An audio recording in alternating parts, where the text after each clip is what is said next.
I remember the explosion and waking up on the ground a couple feet from where I had started, just thinking, I'm hit. I needed someone to come to my aid. Then I started thinking, man, I can't die because my fiance is going to kill me. I'm Lance Corporal Grady, 20 years old, United States Marine. In December 2005, Grady was injured while stationed outside Fallujah. Lance Corporal Grady, unfortunately, sustained pretty serious injuries over in Iraq.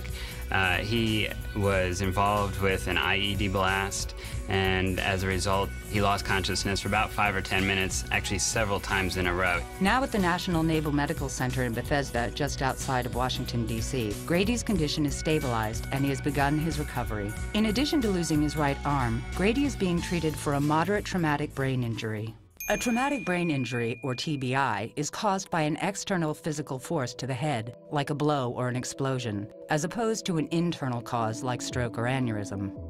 To think about how the brain works is to realize that the brain controls all of our emotions, our movements, our actions.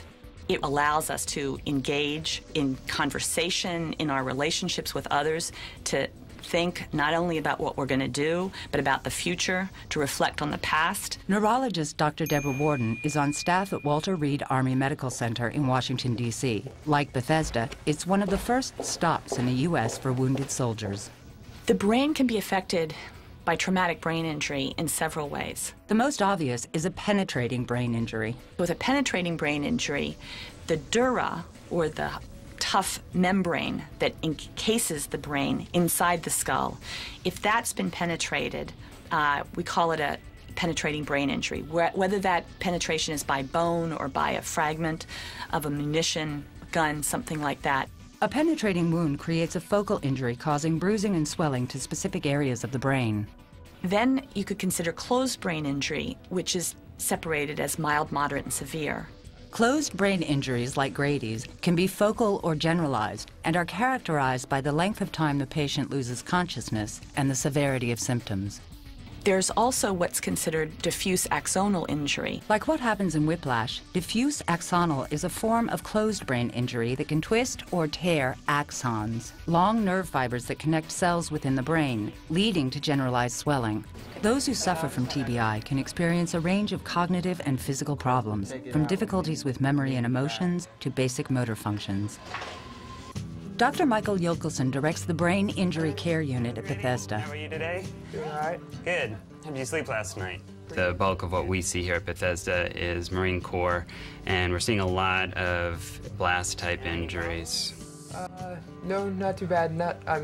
Originally when I first got here, I had problems sleeping. When Lance Corporal Grady got here, he was having difficulty with comprehension, with understanding things. He can pretty much remember the whole thing, and he'll talk to you about it. You guys discuss it. Yeah, I can. At first, I had problems, understand things, watching a TV show, things like that. But he was down in ICU worse with the book.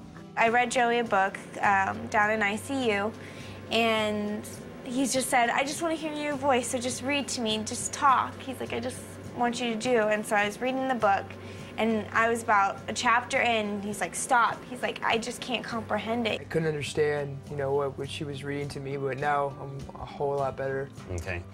I think the attitude regarding brain injury is certainly changing in medicine as a whole. In fact, this was the decade of the brain, and so there's been a lot more public awareness of it.